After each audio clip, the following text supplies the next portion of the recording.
You know, we can still hear what you're. What? Never mind. You might remember all my impressions of this phone were based on footage of it before actually getting to hold it in person. And those impressions were pretty positive, but not a lot is actually new with this phone. Just a few things that are new are pretty interesting. But I have been using this phone for about a week now, and the more I've used it and the more commentary I've seen about it online, the more I feel the need to remind people about trade-offs.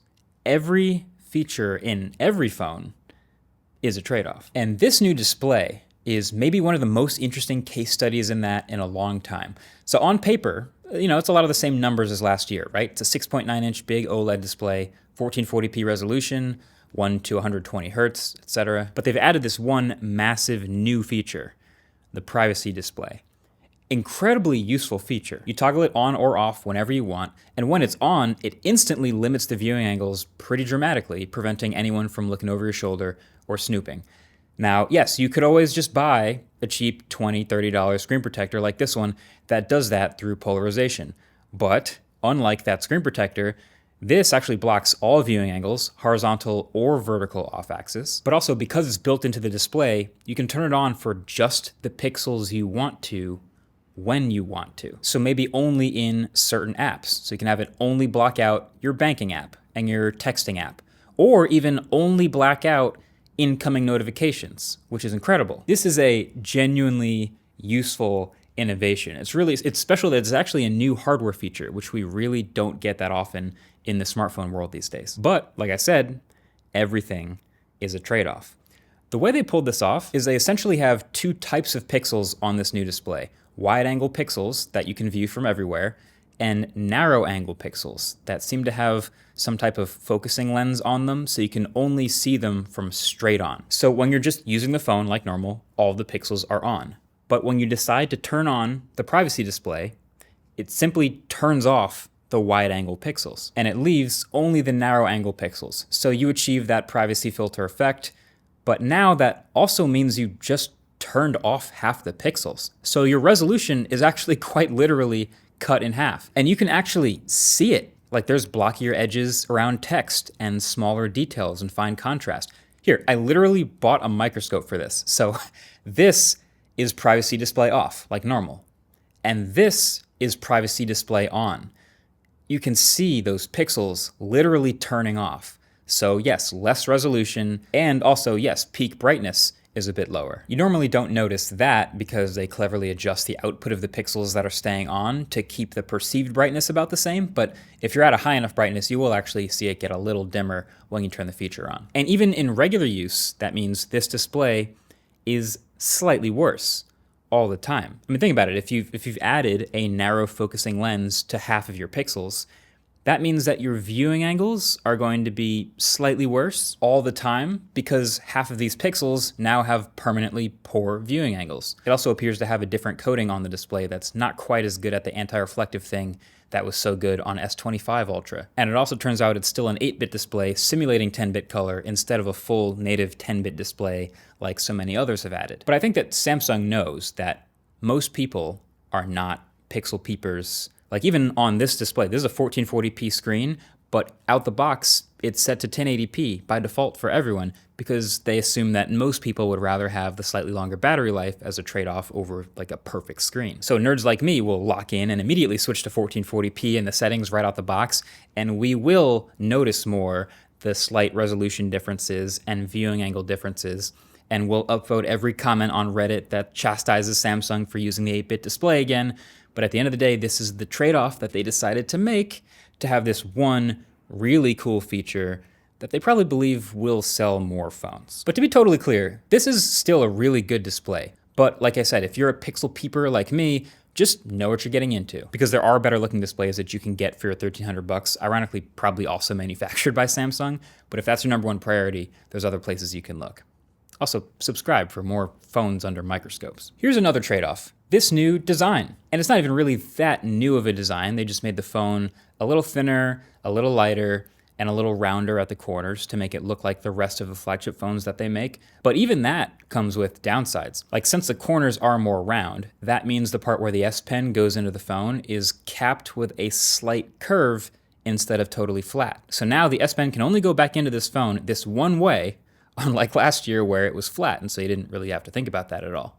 Also, since the camera bump is now a camera plateau with rings on top of it, it's bigger, which combined with a slightly thinner body means this phone rocks viciously on a table when I'm trying to type with no case. I'm sure most people just throw a D-brand case on it and call it a day, but yeah, it's not nothing.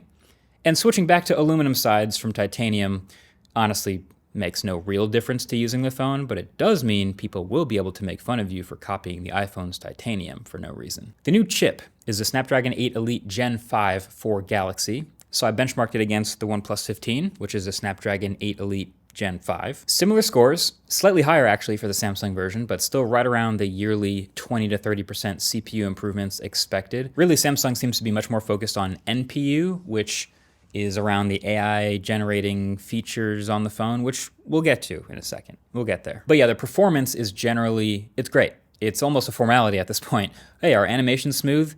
Yup. Can it handle heavy multitasking and gaming? Yup. The redesigned vapor chamber with less volume inside the phone is doing just fine. And battery life is actually slightly better, despite having the same 5,000 milliamp hour battery again, because the chip and software are a bit more efficient. Standby time still not quite as magical as some of its competitors, but it's really good battery life, and this phone charges slightly faster at a peak 60 watts now. I do have to say though, and if you're a subscriber, you probably know exactly where I'm about to go with this, no Qi 2 magnets? That seems like it would have been a no-brainer, and I know you want to sell lots of cases with magnets in them, Samsung, but wouldn't you also want to maybe win an MVP Phone of the Year award too? And then no silicon carbon battery, which, you know, I know you've had battery scares in the past, but wouldn't you want to be eligible for a Most Improved award too? I think a phone that isn't slightly thinner, but that does have more battery and magnets built in would have been pretty universally appreciated. I'm just saying. Mr. Who's the Boss, Aaron, he just did his battery test that highlights the slightly better battery life of S26 Ultra over the last gen, but it also kind of shows it getting dunked on by some silicon carbon battery phones from last year. At this point, it's not surprising that they're still playing it safe here, but it's also still kind of frustrating because it feels like the ceiling for this phone could have been so much higher, so much more ultra. These cameras are mostly the same as last year, but I think that actually undersells how good they are. There's a bigger aperture on the main camera. The 3X is about the same, and then a bigger aperture on the 5X as well. So both of these cameras let more light in and get all the benefits that come with that, including slightly softer bokeh with close-up subjects. And as a photographer, I feel like I'm always going to take the faster lens when I can get it. The minimum focus distance, though, on the main camera definitely got worse. So I don't know if that's a direct trade-off. There is still macro mode, but I did notice that downgrade from the main camera. Not a disaster, but just something to notice. The more noticeable camera changes, though, are actually the ones enabled by software. So the APV log codec was added. It works great. They also added this super aggressive stabilization feature called Horizon Lock. And it's not the first time we've seen it, but it is one of the best executions we've seen of it. It takes advantage of this huge 200 megapixel sensor and crops in to shoot ridiculously stable, still quad HD video up to 60 frames per second. It's pretty sick. In general, video footage with this slightly wider aperture on the main camera look good. All of the talking head footage on the latest autofocus episode with the Polestar 4 was shot on this S26 Ultra, so if you want to look at way more footage from this phone, I'll link that below the like button. The rest of what's new on S26 Ultra could be described as software. It's a word you could use. Slop is another word I could use. The word Samsung would probably like me to use is agentic, but nah. There's a ton of AI features crammed into this phone now, ranging from call screening, which is very welcome and very useful for screening unknown numbers, to audio eraser, which does a good job of pretty naturally removing a good amount of background noise in videos, all the way to photo assist, which lets you edit photos to create entirely new scenes that never actually happened. It's a lot, and you can scroll through the Galaxy AI tab on this phone and see a lot of the new stuff in here. I think, honestly, take it or leave it. Like, you can choose to use as much of it as you want. You can go full slop mode and use all of it all the time, or you can kind of just never use any of it.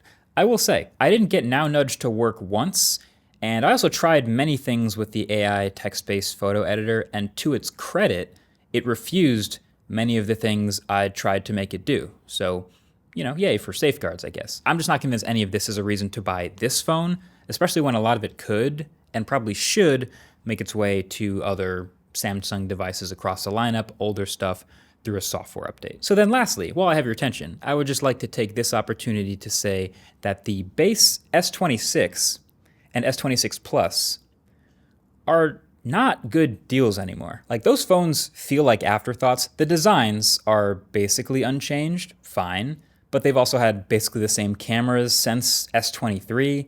They got rid of millimeter wave. It's also an Exynos chip in a lot of regions outside of the US. And they got rid of the 128 gig version, which I think is good, but they just kept the 256 gig at the same price. So that just means the price of entry is higher. It's now $900 baseline. You can get a lot more phone for $900, but Samsung doesn't really seem to care. Just wanted to put that out there while I had you. You'd probably have to vote with your wallets to get Samsung to actually do anything. This S26 Ultra is $1,300 starting, so it's also very pricey, but I can at least say it's a really good phone with some clever new features. I just think the price is probably the most Ultra thing about this phone. Like, it's a big phone, sure, and it's got Ultra-ish cameras and chip, but aside from that, this feels like a S26 Plus Pro Max. Does that make sense? But it doesn't have a super advanced new silicon carbon battery or super fast charging or wireless charging, and it also doesn't have magnets, and they still don't have Bluetooth in the S Pen, but they do have one super cool, very advanced one-of-one feature that is in no other smartphone, and that's the trade-off that they bet on. Thanks for watching. Catch you guys in the next one. Peace.